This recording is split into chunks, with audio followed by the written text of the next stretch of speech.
रूस और यूक्रेन के बीच सैन्य संघर्ष जारी है। खबरें हैं कि रूस के सैनिक यूक्रेन की राजधानी कीव तक पहुंच गए हैं। इस बीच नेटो यानी नॉर्थ अटलांटिक ट्रीटी ऑर्गेनाइजेशन ने एक बड़ा ऐलान किया है। नेटो ने पूर्वी यूरोप में सैन्य तैनाती की घोषणा की है।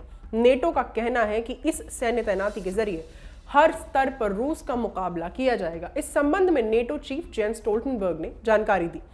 उन्होंने कहा, रूस के यूक्रेन पर हमले के बाद अमेरिका, कनाडा और यूरोपीय समकक्ष ने अपने सहयोगी देशों की रक्षा के लिए सैन्य बलों की तैनाती पर फैसला लिया है। स्टोल्टनबर्ग ने बताया कि इस तैनाती में जमीनी, समुद्री और वायु शक्ति तीनों बल शामिल होंगे। इस संबंध में बयान जारी करते हुए उन्होंने कहा, कल नेटो सदस्यों ने अपना सुरक्षा प्लान एक्टिवेट किया है। इसके परिणाम स्वरूप हम नेटो प्रतिक्रिया बल की टुकड़ियां तुरंत तैनात कर रहे हैं। अमेरिका, कनाडा और यूरोपीय सहयोगियों ने अलायंस के पूर्वी भाग में 1000 और सैनिकों की तैनाती की है। हमारे पास 30 अलग अलग लोकेशनों पर करीब 100 जेट हाई अलर्ट पर हैं और मेडिटेरेनियन हाई नॉर्थ में 120 से अधिक जहाज भी हैं। इसमें 3 स्ट्राइक कैरियर ग्रुप्स भी शामिल हैं। यहाँ गलतफहमियों की कोई गुंजाइश नहीं होनी चाहिए। हम वो सब करेंगे जो हमारे हर सहयोगी के बचाव के लिए जरूरी है। नेटो अपने एक एक इंच की सुरक्षा के लिए तैयार है। ऐसा माना जा रहा है कि इस फैसले के पीछे रोमानिया में एक जहाज पर रूस का किया एक हमला है। रोमानिया नेटो का सदस्य है। ऐसे में नेटो ने इसका जवाब देने का फैसला किया है।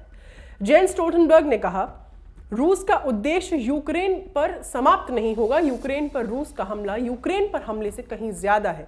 ये वहां के लोगों के लिए तो विनाशकारी है ही, लेकिन ये पूरे यूरोपीय सुरक्षा व्यवस्था पर भी एक हमला है। इसीलिए ये गंभीर मामला है और तीनों तरफ से नेटो रिस्पांस फोर्स को डिप्लॉय करने का फैसला जरूरी था। उन्होंने यूक्रेन के सैनिकों के लिए अपना सम्मान जाहिर किया। आपको बता दें कि यूक्रेन पर हमले के बाद उसके पड़ोसी देश रोमानिया, पोलैंड, लातविया, एस्टोनिया में भी अलर्ट जारी है। यहाँ भी इमरजेंसी लगातार सेना को किसी भी हमले के लिए तैयार रहने के लिए कहा गया है। दरअसल ये सभी देश नेटो के सदस्य हैं, जो बात रूस को खटकती है। रूस ने कई बार संकेत दिए हैं कि रूसी सीमा की ओर नेटो का विस्तार बर्दाश्त नहीं करेगा। पिछले साल दिसंबर में भी रूस ने कहा था कि यूक्रेन जैसे पड़ोसी देश में नेटो की तरफ से हथियार की तैनाती बिल्कुल नहीं सहेगा। इसके बाद धीरे धीरे यूक्रेन सीमा पर फोर्स की तैनाती और अब ये हमला साफ गवाही दे रहा है कि रूस का नेटो के लिए क्या एक्शन प्लान है। ये खबर आपके लिए लिखी थी श्वेता ने। मैं हूं आस्था, कैमरा के पीछे है जतन। देखते रहिए दी लल्लन टॉप। शुक्रिया।